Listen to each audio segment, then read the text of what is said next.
Saudara-saudari yang terkasih, selamat pagi berkah dalam. Sudahkah kita memberi senyum hari ini?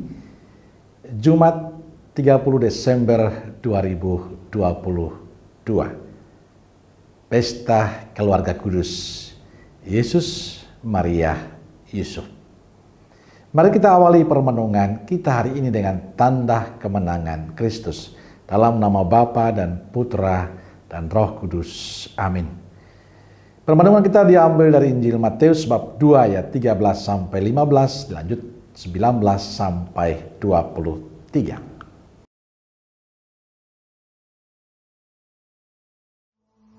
Setelah orang-orang Majus itu berangkat, nampaklah malaikat Tuhan kepada Yusuf dalam mimpi dan berkata, "Bangunlah, ambillah anak itu serta ibunya. Larilah ke Mesir, dan tinggallah di sana sampai aku berfirman kepadamu. Karena Herodes akan mencari anak itu untuk membunuh dia." Maka Yusuf pun bangunlah, diambilnya anak itu serta ibunya malam itu juga, lalu menyingkir ke Mesir, dan tinggal di sana hingga Herodes mati. Hal itu terjadi supaya genaplah yang difirmankan Tuhan oleh Nabi. "Dari Mesir kupanggil anakku." Setelah Herodes mati, nampaklah malaikat Tuhan kepada Yusuf dalam mimpi di Mesir. Katanya, "Bangunlah, ambillah anak itu serta ibunya dan berangkatlah ke tanah Israel, karena mereka yang hendak membunuh anak itu sudah mati." Lalu Yusuf pun bangunlah, diambilnya anak itu serta ibunya dan pergi ke tanah Israel. Tetapi setelah didengarnya bahwa Arkelaus menjadi raja di Yudea menggantikan Herodes ayahnya, ia takut ke sana. Karena dinasihati dalam mimpi, pergilah Yusuf ke daerah Galilea. Setibanya di sana, ia pun tinggal di sebuah kota yang bernama Nazaret. Hal itu terjadi supaya genaplah firman yang disampaikan oleh nabi-nabi bahwa ia akan disebut orang Nazaret. Saudaraku terkasih, Mother Teresa dari Kalkuta, India pernah berkata, "Apa yang dapat Anda lakukan untuk mempromosikan perdamaian dunia? Kembali dan cintailah keluargamu." Dan Paus Fransiskus juga pernah berkata, "Sukacita sejati dalam keluarga berasal dari sebuah keharmonisan yang mendalam antara pribadi-pribadi dalam keluarga." Saudara yang terkasih, keluarga kudus Yesus, Maria, Yusuf yang kita pestakan hari ini menjadi contoh bagi kita bagaimana membangun keluarga yang harmonis, bagaimana membangun keluarga yang baik, bagaimana membangun keluarga yang sukacita.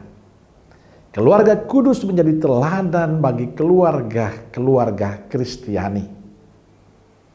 Bagi saya sebagai imam MSF dan kami semua, para bruder, frater imam MSF, keluarga kudus Nazaret adalah teladan hidup tarekat kami. Dari keluarga kudus kami belajar tentang kasih. Kami belajar tentang persaudaraan. Kami belajar tentang cinta dalam perbedaan. Kami belajar tentang pelayanan yang tulus. Kami belajar mendengarkan. Kami belajar menghormati. Kami belajar menerima. Kami belajar untuk mentaati. Kami belajar menghargai perbedaan. Apakah itu semua berjalan dengan baik? Tidak. Semua penuh perjuangan.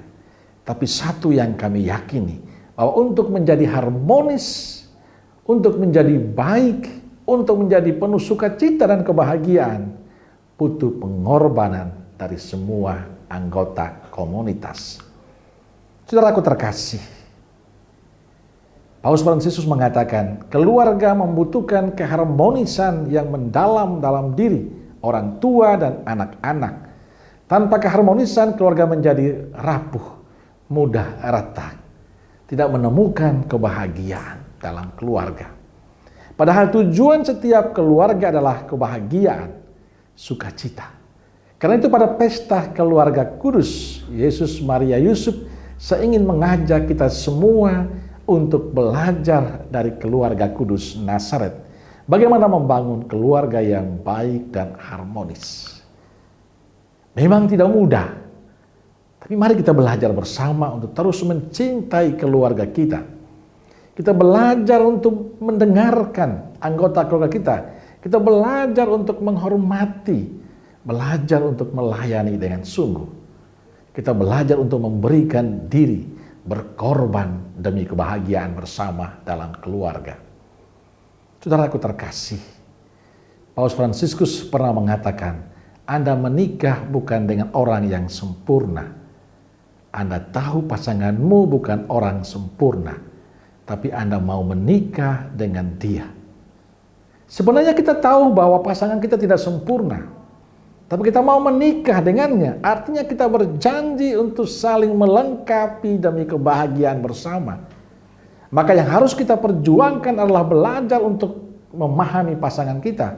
Belajar untuk terus menerima pasangan kita. Belajar untuk mau terbuka satu sama lain. Mau jujur, tidak ada dusta satu sama lain. Itulah yang bisa kita lakukan kalau kita ingin keluarga kita bahagia.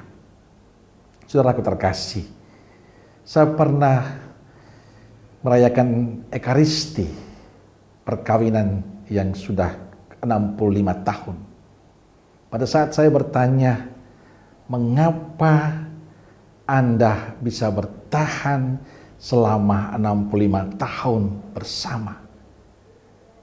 Mereka menjawab, kami belajar untuk mencintai dan terus mencintai dalam kelemahan dan kerapuhan kami. Kami belajar untuk menerima satu sama lain. Kami belajar untuk menghargai satu sama lain. Kami belajar untuk menghormati satu sama lain. Dan kami selalu mempersembahkan keluarga kami dalam doa-doa kami. Itulah yang membuat kami bertahan sampai saat ini. Kami punya kelemahan masing-masing, tapi kami pernah berjanji dalam untung dan malang, dalam suka dan duka. Dan janji itulah yang kami jaga dengan baik, mau menerima satu sama lain dengan segala kelebihan dan kekurangan.